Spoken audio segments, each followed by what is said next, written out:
My mom is 61 years old. She has silver hair she keeps precisely cut. She wears navy blue and gray almost every single day. She makes the best pie crust I have ever tasted in my life. I learned from her, actually, one of the very few things she ever really taught me. She keeps an immaculate house. She has never once raised her voice in my entire 29 years of being her daughter. She didn't need to. She had quieter ways of making herself understood. My mom worked as a school administrator for 25 years. She went to work every morning at 7:30, came home at 5, made dinner, cleaned up, went to bed. She was reliable and precise and organized in a way that made the people around her feel safe. Her colleagues respected her. Parents trusted her. The school ran better when she was involved. She was very good at her job. She was less good at being my mom. I want to tell you about her today, not about what she did to me, though you may already know parts of that story. The Christmas call, the years of being second choice, the chair at the dinner table that was always slightly apart from everyone else. Today, I want to tell you who she actually was, where she came from, what made her the kind of woman who could call her daughter 4 days before Christmas and say, "We're spending the holidays with Victoria this year, just us," and genuinely not understand why those words landed the way they did. Because my mom didn't become this way by accident. Nobody does. My mom grew up in a small town in Connecticut, same state where she raised my sister Victoria and me, which I don't think was a coincidence. People return to the geography of their childhood the way they return to old patterns, not always because it's good for them, just because it's known. Her parents, my grandparents, who I knew only slightly before they passed, were what people of their generation called practical. They were not demonstrative. They did not say, "I love you," as a matter of course. They provided food, shelter, education, the basic bones of a functional childhood, and they considered that provision to be love, expressed in the only language they knew. My grandmother ran her household with efficiency, and her children with the same approach. Praise was rare, not because she didn't feel it, but because she didn't see the point of saying it out loud. "You know when you've done well," she used to tell my mom. "You don't need me to tell you." My mom needed her to tell her. She never said so, not until she was 61 years old, standing in a hallway on Easter Sunday, trying to explain to me why things had been the way they were. But she needed it. I could hear it underneath every careful word she chose, the hunger of a woman who had grown up in a house where love was practiced but never spoken, where doing well was expected and therefore never celebrated, where the bar was always slightly higher than where you currently stood. My grandmother had a favorite, too. My mom's brother, my Uncle Frank, who died before I was born, was the one the family organized itself around. Not dramatically, not cruelly, just naturally. Frank was funny and confident and easy in a way my mom was not, and my grandmother responded to that ease the way some people respond to sunshine, turning toward it automatically without thinking about what was left in the shade. My mom was left in the shade. She learned in that house that love was something you earned, that the way to survive being second was to be excellent at everything else. She became excellent at everything else, and she never stopped. My mom had 2 daughters. Victoria, 3 years older than me, sunny and easy and confident from the very beginning, and me, intense, loud, a lot to manage, as my mom has described me more than once in the careful conversations we have been having since Easter Sunday. A lot to manage. I have thought about those words many times since she said them. From the very beginning, I was something to be managed rather than someone to be known. My mom didn't know what to do with me. My needs were loud, where Victoria's were quiet. My feelings were big, where hers were contained. I showed everything, excitement, disappointment, love, hurt, in a way that my mom, who had been trained from childhood to manage her emotions privately and quietly, found exhausting and faintly alarming. So she managed me. She developed tools, quiet ones, the kind that leave no marks and make no noise and are therefore very difficult to name when you are young and still learning what love is supposed to look like. There was the silence, the particular withdrawal of warmth that could last hours or days without a single raised voice, without a single harsh word, just the pulling away, the going somewhere inside herself and taking her warmth with her. I learned very young to do anything to end that silence, to apologize for things I hadn't done wrong, to make myself smaller and quieter and easier to be around. There was the comparison, never cruel, always casual, almost offhand. Victoria got straight A's again. She works so hard. Said in front of me while my own report card sat on the table. Not, Emma, I'm disappointed in your grades. Just the observation, laid quietly beside me like something I was supposed to pick up and understand. I always understood. There was the redirect. Any conversation about my life, my achievements, my feelings, my news, would be acknowledged briefly and then turned smoothly back toward Victoria. That's nice, Emma. Have you spoken to your sister? She's going through a hard time. I called Victoria. Victoria was fine. She always was. And then the Christmas call, 4 days before the holiday. We're spending Christmas with Victoria this year, just us. Just us. Not you, Emma. Just us. My mom had a sister. I did not know this until I was 27 years old. Her name was Patricia. She died at 19, a car accident, the summer before she was supposed to start university. My mom had been 16 years old. She had never spoken of her. Not once in my entire childhood, not a single mention of an aunt I never knew existed. I found out by accident, a photograph in a box my mom was sorting when I came to help her clear out a closet. 2 girls, teenage, standing in front of a house I didn't recognize. My mom, young and unguarded in a way I had never seen her before. The other girl laughing with her whole face. "Who is this?" I asked. My mom took the photograph from my hands carefully, looked at it for a long moment without speaking. "My sister," she said. I waited. "She died," she said, "a long time ago." She put the photograph back in the box and closed the lid, and that was all she said that day. That was all she has ever said about it directly. But I have thought about that photograph many times since, about the girl in it, my mom at 16, before the death that closed something in her that perhaps never fully reopened, before the loss that taught her, at the most impressionable age, that loving someone completely left you completely exposed to losing them completely. I think about what it did to a girl who was already learning in her grandmother's house that love was something you managed carefully, to have the one relationship where she had perhaps allowed herself to love without management suddenly and violently taken away. I think about what she learned from that. I think about how much of who she became was built on the rubble of what she lost at 16. My mom also had a grandmother who never said, "I love you" out loud, who never celebrated, who never turned from whatever she was doing to say, "I see you, you are enough, you don't have to earn this." And she had a brother who was the favorite, and she had a sister she lost, and she had a mother who modeled strength as the absence of softness.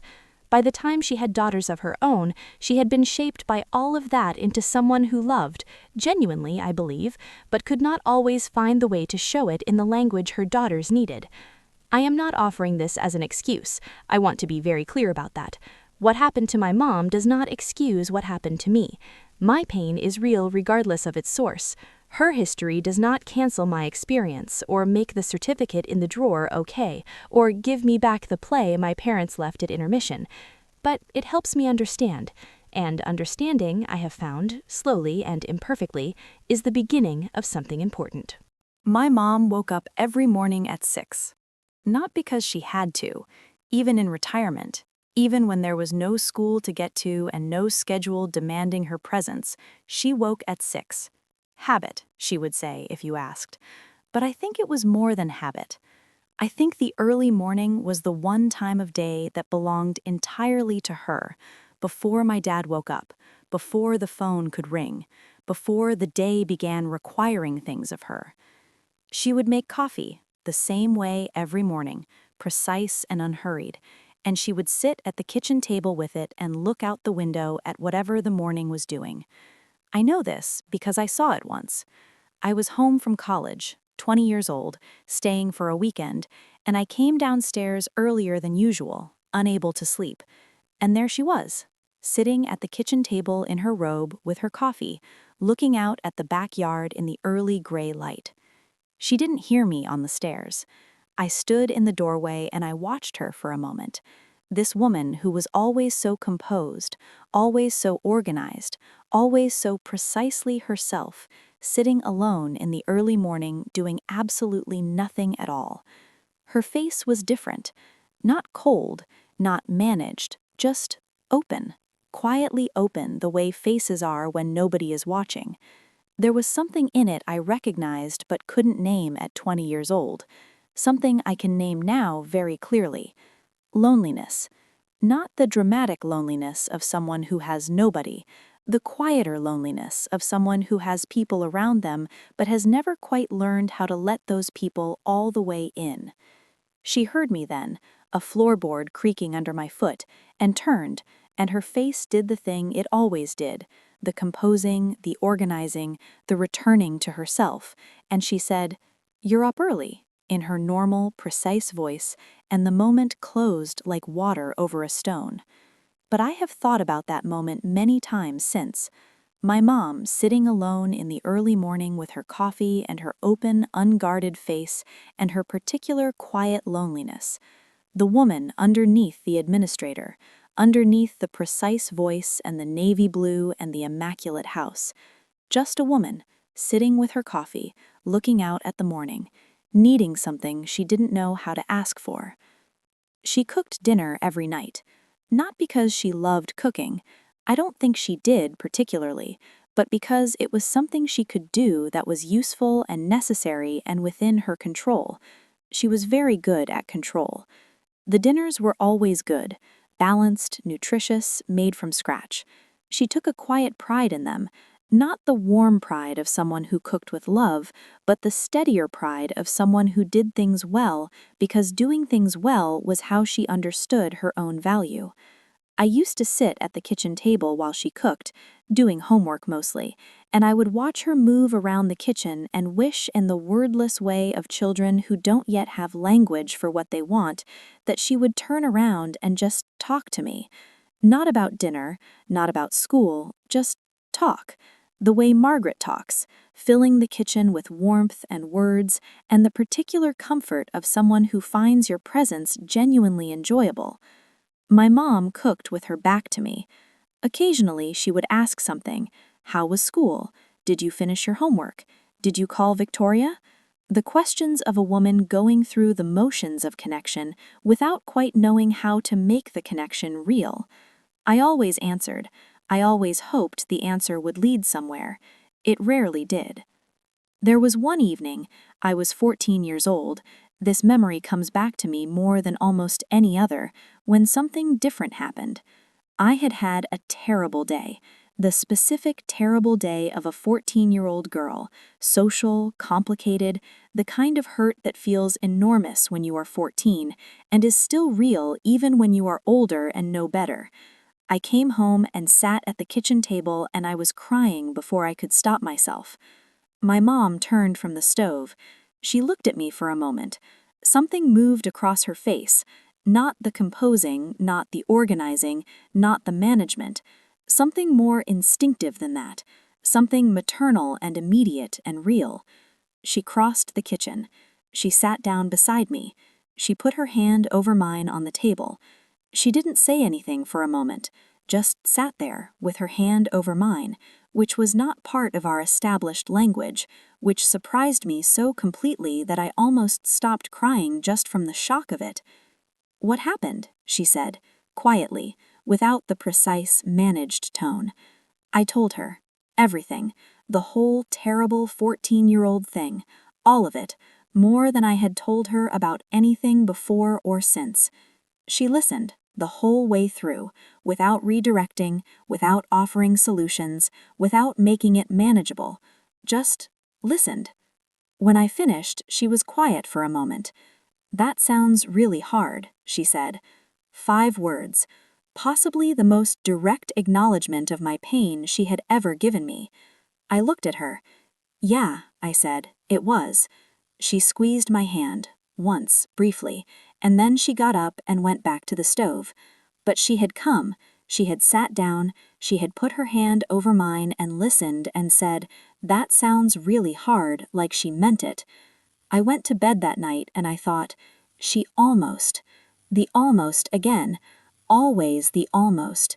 And I understand now at 29 what I could not understand at 14, that the almost was the best she had, that crossing the kitchen and sitting down and putting her hand over mine was for her an enormous thing, a reaching past everything she had been taught about emotions and management and the danger of meeting too much. She crossed the kitchen, she sat down, she held my hand. For her, that was everything she had. It was not enough, and it was real, and it was everything she had. My mom retired at 58, and something happened in retirement that I had not expected. She slowed down. For the first time in as long as I had known her, she did not have the structure of work to organize herself around. The systems and processes that had kept her moving efficiently through her days for 25 years were gone. And in the stillness that followed, she had to sit with things she had been successfully outrunning for 60 years. She called me more, not warmly at first, just more, as if she was taking inventory, as if retirement had given her enough stillness to finally hear things she had been too busy and too organized and too functional to hear before. And then, on Easter Sunday, she stood in a hallway while I had my hands in warm dishwater, and she said something she had never said in 30 years of being my mom. "I know things haven't always been equal between you and Victoria." I kept my hands in the water. "I don't entirely understand how it happened," she said. "I don't think I meant—" She stopped. "That's not an excuse. I know it's not an excuse." "No," I said gently, "it isn't."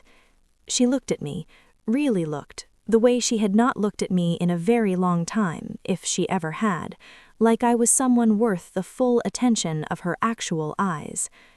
"I'd like to do better," she said, "if you'll let me." I thought about Dr. O'Coffer, about months of careful work, about Margaret's Sunday dinners and Richard asking about my book every week, and the chair I had moved forward into the circle at Easter dinner. "I'd like that too," I said, but slowly and honestly, no more explaining things away. She held my gaze. "Okay," she said. My mom came to my book launch 8 months later. She sat in the front row in a dress she had chosen carefully. I could tell she had chosen it carefully. There was intention in it, the intention of someone who understood this was an occasion that mattered and had dressed accordingly. She listened to me speak about light and belonging and spaces that tell you whether you are expected before a single word is spoken. She listened the whole way through without looking at her phone or shifting in her seat. Afterward, she found me in the small crowd. She was holding my book in both hands, her own copy, which she had bought herself, which Margaret had mentioned to me quietly with the contained gladness of someone who understood exactly what it meant. "I read the introduction last night," she said, "the part about the hallway, about learning that you are expected somewhere." She paused, something complicated moving through her face. "I understand that you had to find that somewhere else," she said. "I understand why." 12 words, more acknowledgement than 30 years had contained. "I wouldn't have missed this," she said, looking around at the bookshop, at the people, at the evidence of the life her daughter had built. And I believed her. My mom called me last Tuesday. Just to call. Not to forward a sale email, not with information about Victoria, not with a practical question that needed answering. Just to call. To ask how I was. To say she had been rereading parts of my book. To say she had been thinking. "About what?" I said. "About how much I didn't see," she said. "That I should have seen." I was quiet for a moment. "I know you're trying," I said. "I am," she said. And then, after a pause that contained a great deal, "I'm sorry it took so long." We talked for 40 minutes about my book and her reading and my dad's health and the spring coming and nothing in particular. The conversation of two people learning a new language together, halting and imperfect and occasionally losing the thread but continuing anyway, but trying. When we hung up, I sat in my apartment in the east window light, the light I had chosen this apartment for, the light I had photographed on the worst November evening of my life, and I thought about everything.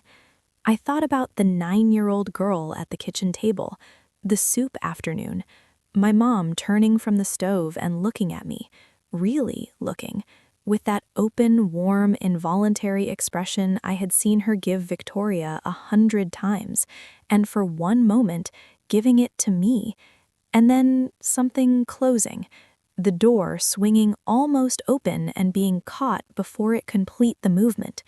She almost, I had thought at 9 years old.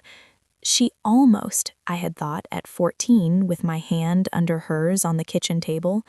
She almost, I had thought at 20, standing in the doorway watching her sit alone with her coffee in the early morning light. Always the almost. And I understand now, sitting in my east window with my hand on my stomach, where new life is quietly becoming, that almost is not nothing. Almost is somewhere to start. My mom is 61 years old. She grew up in a house where love was practiced but never spoken. She lost her sister, Patricia, at 16 and closed something in herself that took 45 years to begin opening again. She spent 25 years being excellent at her job and not enough years learning to be excellent at seeing me. She developed tools, quiet ones, precise ones, that kept things functional and left me for 30 years feeling like the second choice in my own family. And she is trying now. I watch her try. I watch her call about things that have nothing to do with Victoria. I watch her ask about my work and wait for the actual answer instead of redirecting. I watch her sit with the discomfort of conversations that have no clean resolution and stay in the room instead of managing her way out of it. She is 61 years old, and she is learning things she should have learned at 30. Too late, and not too late. Both things simultaneously and without one canceling the other. The chain ends here. The long, quiet chain of people who didn't know how to give what they had never received, passing the damage forward like something nobody wanted, but nobody knew how to put down. I am putting it down. Not because I am better than the people who came before me, not because I figured something out that they couldn't, because I had Margaret, because I had Dr. O'Coffer, because I had enough solid ground around me to do the work that my mom and her mom before her never had the solid ground to do. And because one Christmas morning I knocked on a stranger's door with a camera around my neck and nowhere to go, and said yes when a woman in an orange cardigan offered to let her carry her groceries. That yes changed everything. The child I am carrying will grow up knowing she is expected, knowing she is chosen, not as a backup, not as a last resort, not as the acceptable sacrifice when someone else's comfort is at stake. Chosen first, chosen fully, without conditions. The chain ends here, and it starts again, differently and better, and with more room. If you are watching this and your mom is someone like mine, not cruel, not a monster, just limited in the specific ways that mattered most, I want to say something to you. Understanding her does not mean excusing her. Seeing where she came from does not mean what she did to you was okay. Both things can be true at the same time. She was broken before you arrived, and you deserved better than what her brokenness gave you. The work of understanding is not for her sake, it is for yours. Because carrying 30 years of unexamined pain is heavy, and you deserve to put some of it down. Not all of it, not yet, maybe not ever completely, but some. Find your Margaret. Find the person who hands you something before they know your name and makes room without being asked. Build something solid to stand on. And then, from that solid place, decide what you want to do about your mom. If this story reached you, if something in it touched something in you, please like, subscribe, and hit the notification bell. Share it with someone who needs to hear it today. Tell me where you are watching from. Tell me about your mom. Tell me if you are also learning a new language with someone who should have taught it to you years ago. I read every single comment, every one. Until then, remember, the almost counts. It is somewhere to start. My mom called me on a Tuesday morning in November. Not the usual call, not the forwarded sale email, not the quick check-in that lasted 4 minutes and ended with information about Victoria. This was different from the first word. "Emma," she said, "are you busy?" "No," I said. "I have time." A pause. Long enough that I checked the screen to make sure the call was still connected. "I've been thinking," she said, "about a lot of things. About you specifically." Another pause. "I was wondering if you would come home. Not for a holiday, not for any occasion, just to talk." I sat down on my couch. My mom had never in my memory asked me to come home just to talk. There had always been a reason, Christmas, Thanksgiving, a birthday, some occasion that justified the 4-hour drive. The idea of coming home for no reason other than conversation was so foreign to our established language that I didn't immediately know what to do with it. "Okay," I said. "When?" "Whenever you can," she said. "I'm not going anywhere." I drove home the following Saturday, the familiar drive, the highway giving way to smaller roads, the Connecticut landscape doing its November things, bare trees and gray sky, and the particular quality of light that belonged to this specific corner of the world. I had made this drive hundreds of times. It had never felt quite like this. My mom was waiting at the door when I pulled in. Not in the casual way of someone who happened to be near the door, in the deliberate way of someone who had been watching for the car. She was wearing the navy blue she always wore, but her hair was slightly less precise than usual, and there was something in her face that I had only seen a handful of times before. Effort. Visible, genuine effort. "You made good time," she said. "Not much traffic," I said. We stood in the doorway for a moment, two women who shared 30 years and a great deal of careful distance, and then she stepped back and I came in. My dad was in his workshop. My mom had arranged it that way, I realized, had asked him to give us the afternoon, which was itself significant, because my mom did not typically orchestrate things openly. She was a woman of quiet arrangements, of things that happened without being explicitly organized. This she had organized explicitly. She made tea, the good tea, the kind she kept for occasions. She set it on the kitchen table with a plate of biscuits and sat down across from me and folded her hands and looked at me with the expression of someone who has prepared something and is now committed to delivering it regardless of the difficulty. "I've been reading your book," she said. "Again, different parts this time." "Which parts?" I said. "The parts about your childhood," she said. "The parts where you talk about feeling like there wasn't room." She paused. "I know you don't name me directly, but I know you're talking about me." I wrapped my hands around my tea mug. "Yes," I said. "I am." She nodded, looked at her own hands. "I want to ask you something, and I want you to tell me the truth, not the version that protects me, the actual truth." I looked at her across the kitchen table, this woman who had spent 30 years in this kitchen, who had cooked dinner with her back to me, who had said, "That's nice, Emma," while I stood there with a certificate I had worked for and needed her to see. "Okay," I said. "When did you know," she said, "that things weren't equal? When did you first understand it?" I thought about it honestly. "The play," I said, "when I was 12, when you left at intermission." She closed her eyes briefly, opened them. "I told myself it was practical," I said. "I know." I told myself the same thing for 20 years. A silence. Not the old managed silence, something rawer than that, something that was actually holding space for what was in it.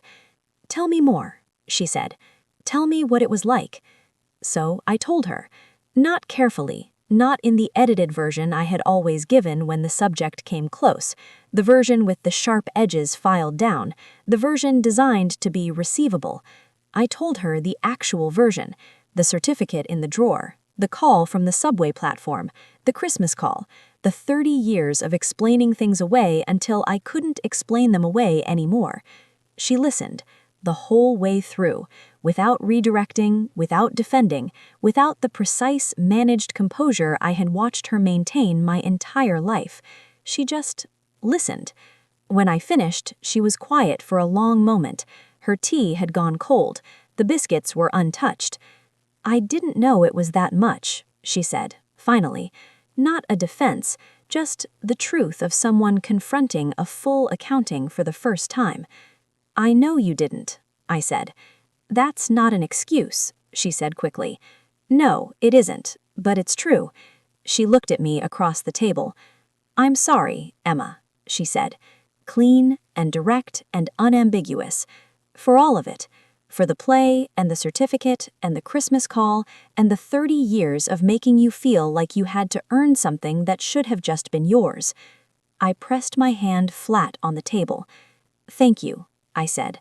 "That means more than I can tell you." My dad came in from the workshop at 5. He stood in the kitchen doorway and looked at the two of us, at the cold tea and the untouched biscuits and whatever was showing on our faces, and something moved across his. He came and sat down at the table. Without being asked, without my mom saying anything, he just sat down and looked at me. "I owe you an apology too," he said, "for a long time of staying quiet when I shouldn't have." I looked at my father, this tall, quiet man who smelled of wood shavings and had loved me distantly for 29 years. "I know you saw it," I said. I did, and I told myself it wasn't as bad as it looked. That was wrong. I was wrong. The three of us sat at the kitchen table as the November afternoon went dark outside the window. Not fixed, not resolved, not the clean ending of a story that has tied itself up neatly, but honest. For the first time in 30 years, entirely honest. And honest, I was learning, was the only place anything real could begin. 3 months after that Saturday, my mom did something I had never seen her do before. She called me on a Wednesday evening, not Tuesday, not the established rhythm, just a Wednesday, because she felt like calling. And she said, "I've been thinking about what you said, about the photography competition, when you were 16. I was quiet. "I want you to know," she said carefully, "that I have thought about that moment many times since our conversation, about you coming home with that certificate, about what I said." A pause. I said, "That's nice," and then I turned back to talking to Victoria. "Yes," I said. "I want you to know that wasn't how I actually felt," she said.